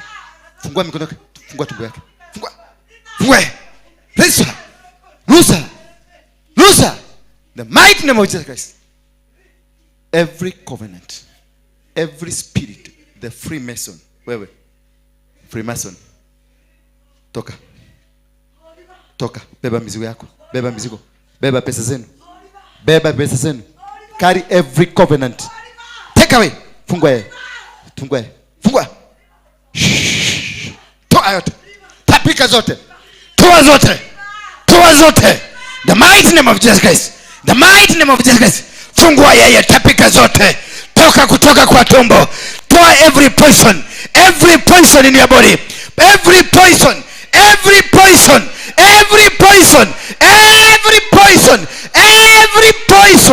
out. The mighty name of Jesus Christ.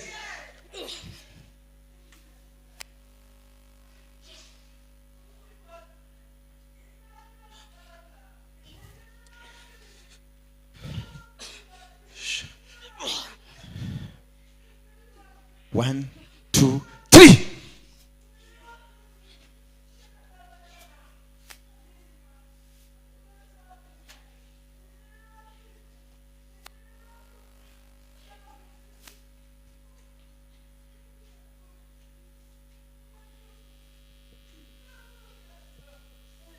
For how long?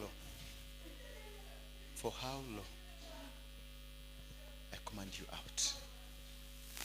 I command you out. In the mighty name of Jesus Christ. Out!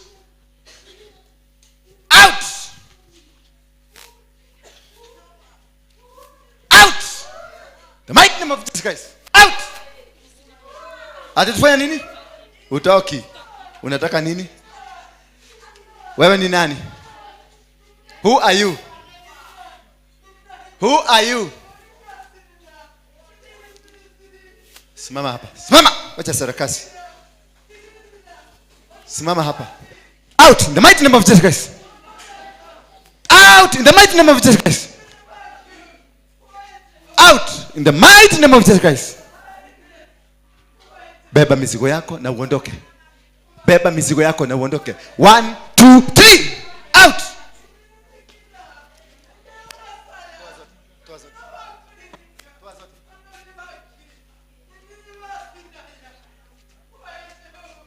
Beba. Tamburuka uende kuzimu. Beba mizigo yako yote mpaka kuzimu.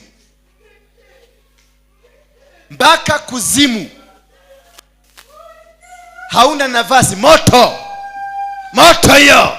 Fire.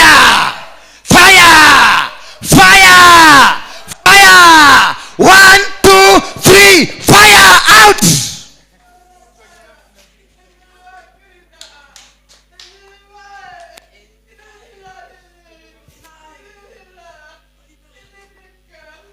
Olinaye.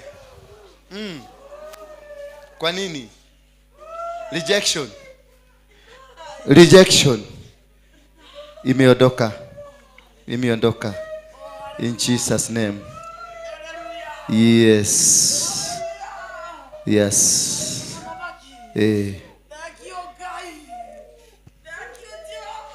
Medha ne adega. You free. Thank you. Tuinue tu mikono yetu, mshukuru Mungu dakika moja. Mwambie asante. Mwambie tu asante. Mwambie asante. Amefanya kitu kikubwa katika maisha yako. Mwambie tu asante. Milango yenu yote imefunguka. You are operating now in an open heaven.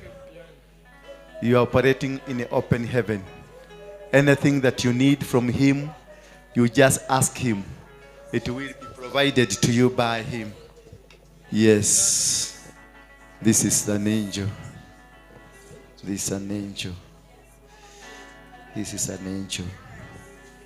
Come. Yes.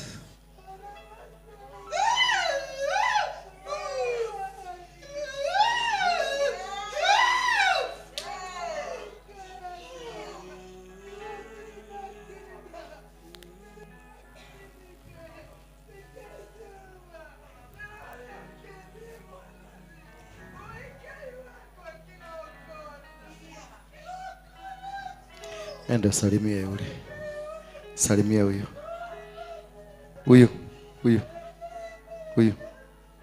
Msalimie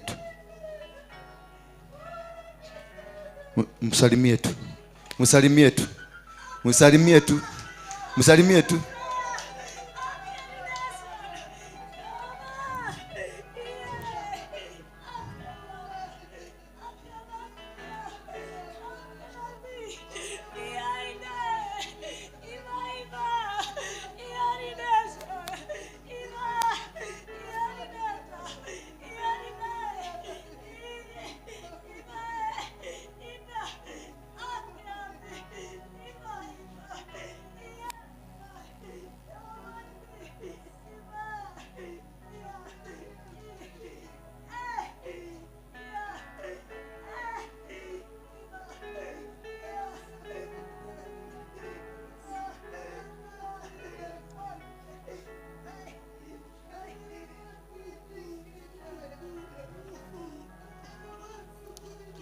Tunza huyu mtoto.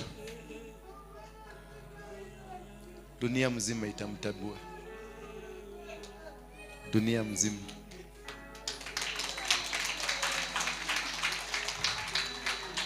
Wewe wacha kisirani.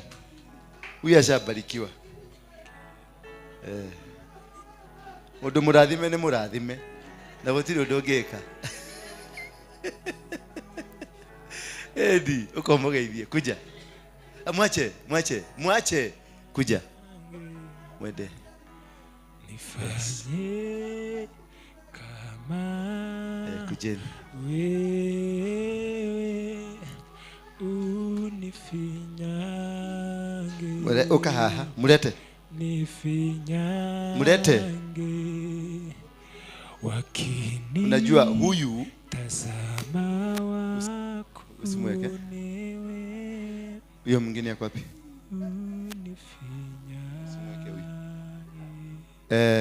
Huyu anavutwa upande ule mwingine. Na huyu ameuko upande huu mwingine. Sasa ninaona anataka kumvuta. Na huyu ako na pande hii. Kujeni. Unaona? Because huyu ashatolewa dhabihu kule kwingine. Ya huyu walijaribu kutoa ikawaangamiza. Huyu wanamuogopa. Lakini kwa sababu ya huyu hakuna mmoja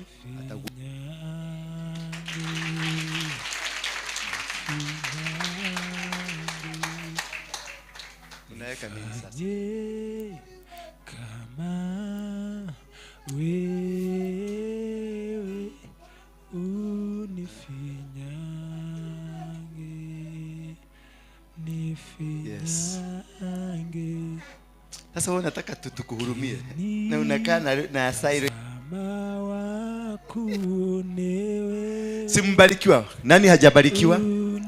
Nani hajabarikiwa? Inua mkono wako kama umebarikiwa tu. Asante, tushukuru Mungu. Inua mikono yenu tuseme asante Mungu. God is a God, a faithful God. Thank you. Father, we thank you. We give you honor and glory. We worship you because of these people. This is where sons wako hapa kwa ajili wanahitaji mkono wako. Wanapoenda nyumbani kutana na mahitaji yao yote.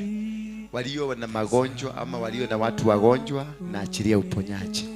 Ambao hawana kazi, Baba nasema ukawabariki, ukawafungulie milango, ukawapatie vibali vyote ambavyo vinatakikana. In Jesus name. Amen. Let's have one testimony. It's my brother. Where are you? Mfalme wa Amani, in conjunction with the synagogue CFC, invites you into partnership for a special feeding program of elderly every month. On this month of October is on Saturday 28th, 2023. You can choose to give your support either food like rice, beans, dengu, soap or any other basic commodity, or send your contribution on our PayBill number 247247, account number 935035.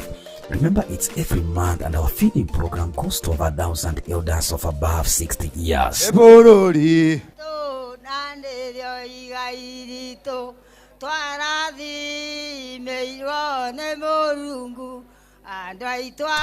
also do medical camp and examination for their health. Choose to partner with us now to feed our parents, grandmas and grandpas. For more information, call us on 0748 290000. God bless you for standing with us. Niliwaambia nitasimama na nyinyi. Msilale jana nikikuwa hapa. Hiyo ndio kazi yangu, hiyo ndio kazi ile Mungu alinileta kwa hii dunia. Akaniambia watoto wangu wasikule jana. Watoto wangu washibe, wakae mzuri. Bwana Yesu asifiwe. Na kutoka sasa mkuje kama na mtaratibu.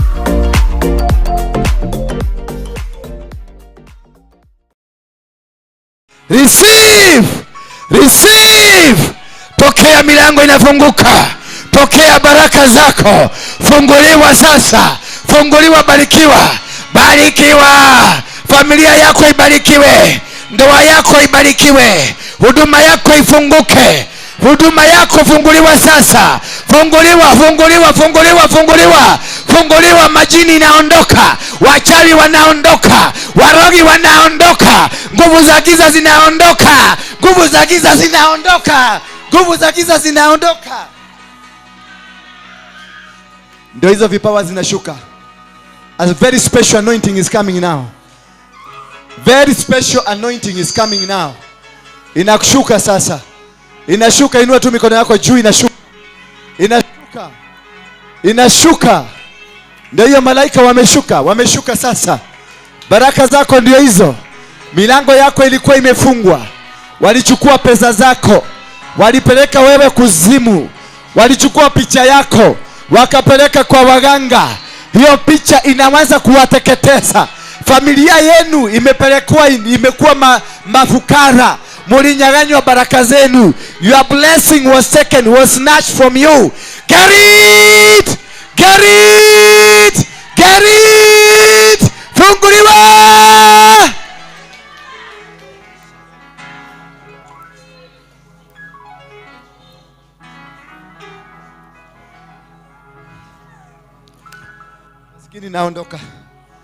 Umaskini unaondoka sasa.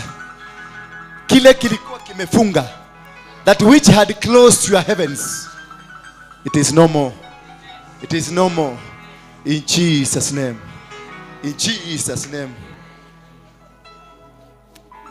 Yes.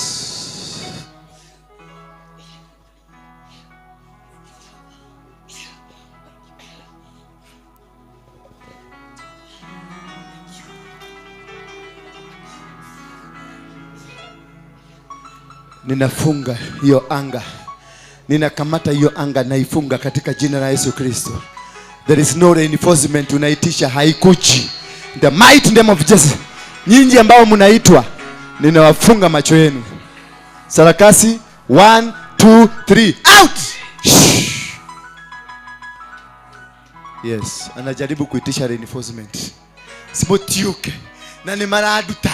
Motiuke.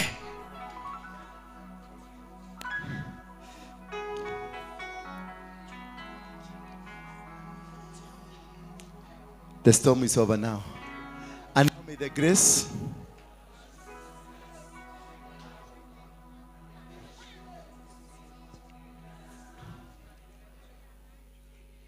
on Wednesday, as usual, I want to make an appeal. Now I want to make an appeal. Every day from Tuesday, kutoka saa 10, we have a deliverance service. Every day from Tuesday, kutoka saa 10 za jioni, we have a deliverance service. So I want to make an appeal for those people ambao mko hapa Nairobi. Mkujeni tuwakishe moto hii ya kila siku. Tafadhali kujeni. God has given us the open. Ametufungulia milango. Sasa nyinyi ni watoto wa hii nyumba. Kujeni, kuna mafundisho. Siremu nimewafundisha vitu mko mnajua mpaka mkastuka. Sasa niko nazo mingi. Nimepatiwa faili kama 10 niwafundishe. Sasa hizo faili siwezi kuwa nafundishaga tu Sunday. I need you every day. And I know kwa sababu mko hapa Nairobi. Just be coming from Tuesday every day mpaka Friday tutakuwa hapa. Alafu Sunday. Now it is from today mpaka Sunday ni siku ngapi? It is 7 days of operating on an open heaven. 7 days of operating in the open. Sasa Sunday I will anoint you. Bwana Yesu asifiwe sana. I will anoint and put a seal in your blessings. And from then, once the heavens have opened, nobody will ever change to the 10th generation. Haiwezi kafungwa. You operating in that. Nobody will stop you from your successes. Nobody will stop you from your victories. Nobody will challenge you. Nobody will come against anything that God has given you. Because the heavens zimefunguka na hazitafungwa tena. Zimefunguka. Bwana Yesu asifiwe sana. The heavens zimefanya nini? So on the 7th day, I'll be sealing by putting you into a special anointing. And this one, God will speak to you what kind of a sacrifice you will come for it. And when you're opening your heaven, it is you, how you had God. Abraham mbingu yake ilifunguka when he obeyed, listened to God and obeyed him. Bwana Yesu asifiwe sana. And since then, hata sasa, we are all thriving in Abrahamic what? Blessings. So the altar that you are going to raise that night, that day, by what you'll be sacrificing, will change the dimension of your life. Watu wamekuwa wamekichezea maisha yako. Wengine wamecheza na huduma yako. Wengine wamecheza na biashara yako. Wengine wamecheza na familia yako. Kama mimi sasa, mimi ndoa yangu ilichezewa. Na siku hiyo ndio sasa nitafix ndoa yangu. Yes, na usibebe sadaka ya kufix ndoa yangu. Fix zako. Kwendeni huko. Don't come at I catch you. I catch you. Nona huyu mpaka amekaribia. Wewe usalie mudhuri. Yes. Nimaratigire gushario. Ruku. Ruku. Kwande ruku. Ruku hii andira. No there umira na kubu. Tiwikara ogwo ikarete hau ate God will find you. God will not find you. How? He's fighting for many people. Position yourself. Go and position yourself. Umesikia? Acha kusema ati ni aliyoka. Atoka umete ku. Na ndiko tuena dimadi. Tuena dimadi. So ubebe sadaka yako for that day, for the next of your life. Yo nyoka. Yo nyoka. Acha tu endelee. Ni nyoka. Aliwekwa na dada yake. Aliwekwa nyoka na dada yake.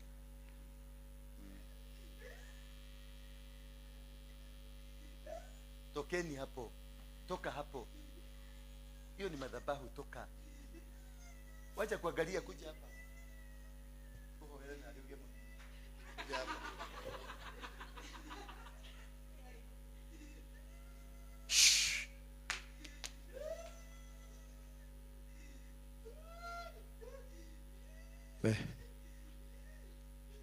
Fungua masikio. Fungua masikio. Fungua. Lete hapa. Lete hapa. Kwa katoto kake. Katoto kake ni kamuganga. Katoto kake ni kamuganga. Kalete hapa. Tukamwagilie mafuta. Fanya kazi yako.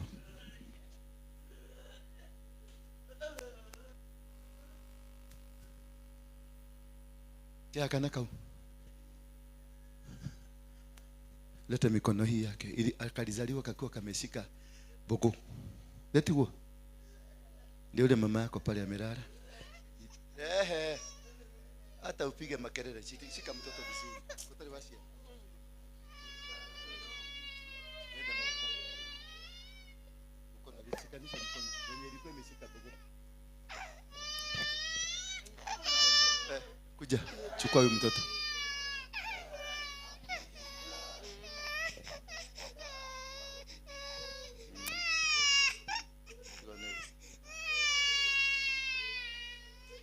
Kamepona. Ile shida yote kalikuwa nayo imetoka, mpatie. Wewe toka, toa ujinga, peleka huko. Toa ujinga, enda huko. Nimekuita. Usirukililie kitu ujui ni nini nafanya. Mulete hapa.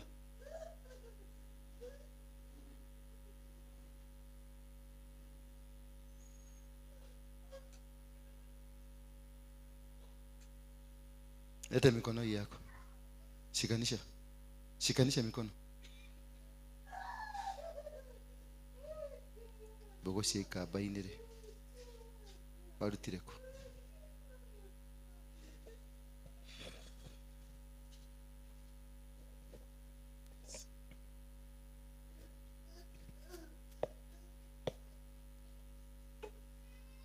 Nukwenda kuradhimu. Lete sasa. Usirudi kudukiria kitu. Umesikia? Ukisikia nikifanya kitu acha kukimbia hapa. Itakumaliza. Out.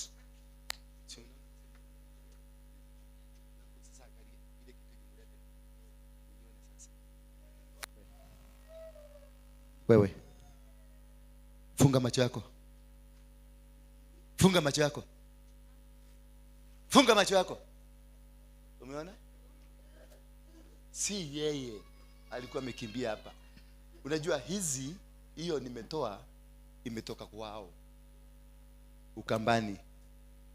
So alikuwa anataka kukata.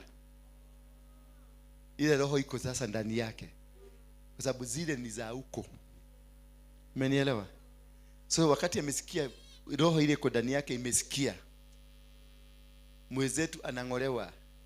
Sasa ate ndio niangalie vizuri.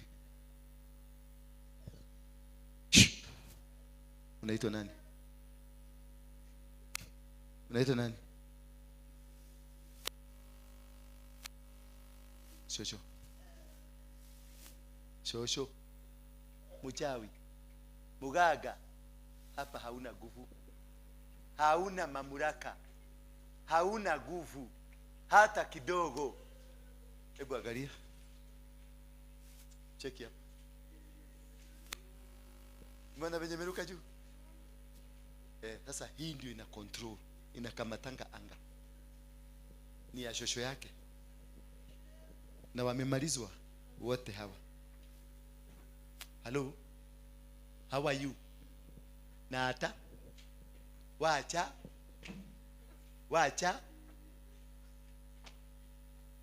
Yes, hi. Hizi mapepo zisikiange mpaka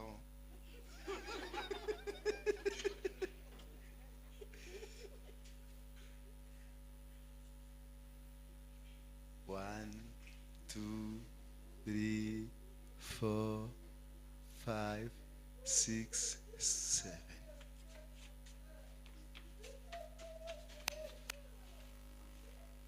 Sasa inajiuliza kaka negatoi. Katika ulimwengu wanauliza gaka negato, unafikiria wewe ni nani? Ile hasira ya kale. Umesikia kale kametulia? Ni hasira. Kwa sababu sasa mapepo zinawekangwa mtu zinakuanga za kumonitor, kuangalia territory yetu ni well taken care of. Ni maaskari. Sasa this is a son of the kingdom that is in a wrong territory. Sasa ni samaki amekamatwa. Funguka macho sasa. Mwacheni huru sasa. Funguka macho. Funguka macho yako. Niangalie. Habari yako? Habari yako? Habari yako?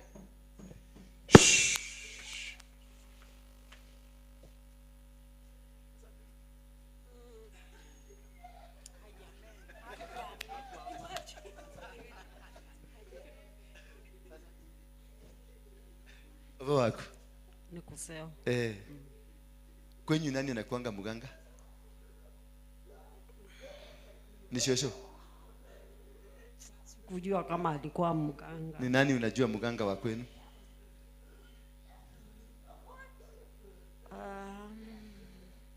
Sui yango yangu anakuanga na vitu. Ujui yangu anakuanga na vitu.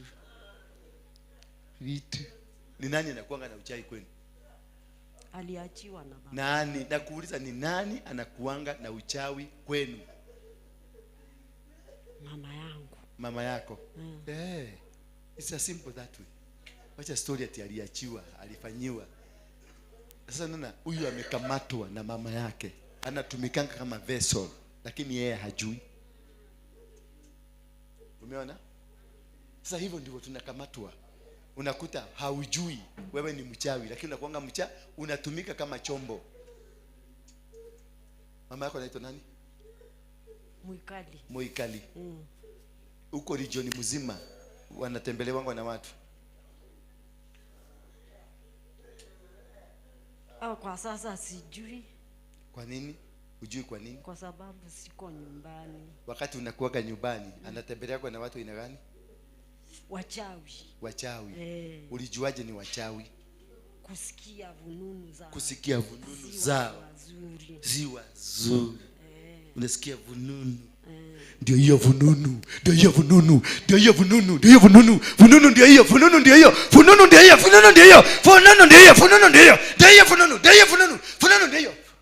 tena. Vununu ndio hiyo.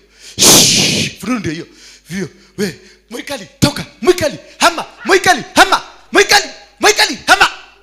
beba mizigo yako. Mwikali, hama, out of this body. Wachana na mtoto.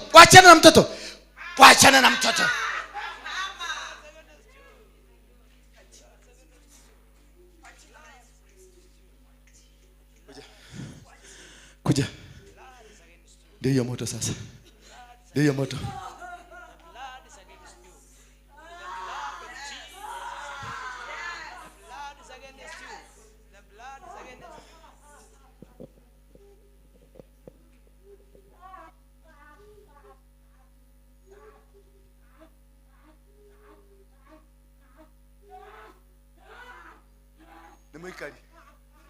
Ni mwikali akipiga magari. Dadi yako. Wadwarako. Kametumika vibaya haka. Zile boma kameakusha. Noga yoe. Si Mungu awabariki. Nani nataka kubarikiwa? Guza tu hii mkono na usinishike. Guza tu uende. Guza tu kiedaga. Na unajua ukiniguza ulete kikombe ya chai. Mwenye ameniguza ndio ulete kikombe. Guza, just tap and go. Just tap. Kutap tu na uende ulete. Tap na uende. Usiende hivyo mkono mtupu. Tap tu na uende. Just tap. A tap. Just a tap. Usiniguze tap tu na kwenda. Tap tu na kwenda. Hiyo mikono yote itavuna. Utatengeneza pesa. Utatengeneza mali. Tap tu. Kile kitu utaguza na hiyo. It's a blessing. Just tap and go. Just tap and go. Just tap. Dokanyite we. Tap. Tap na wede. Tap tu na wede. Tap.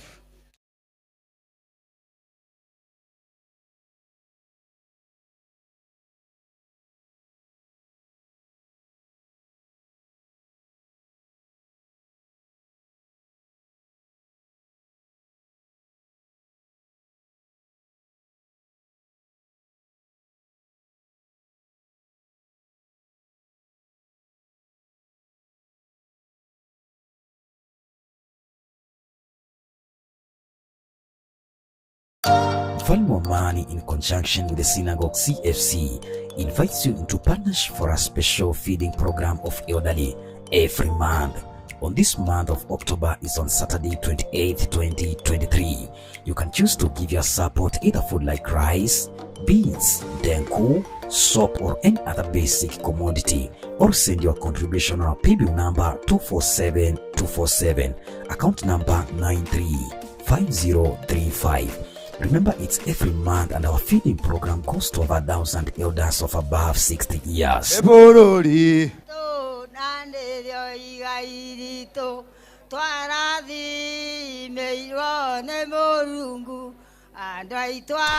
also do medical camp and examination for their health. Choose to partner with us now to feed our parents, grandmas and grandpas.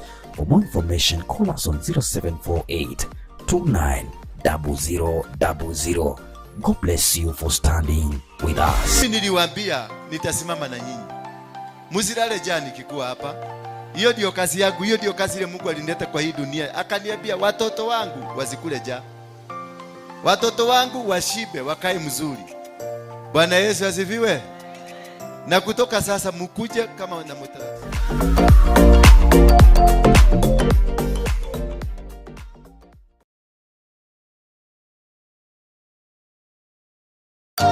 Ufalme wa Amani in conjunction with the synagogue CFC invites you into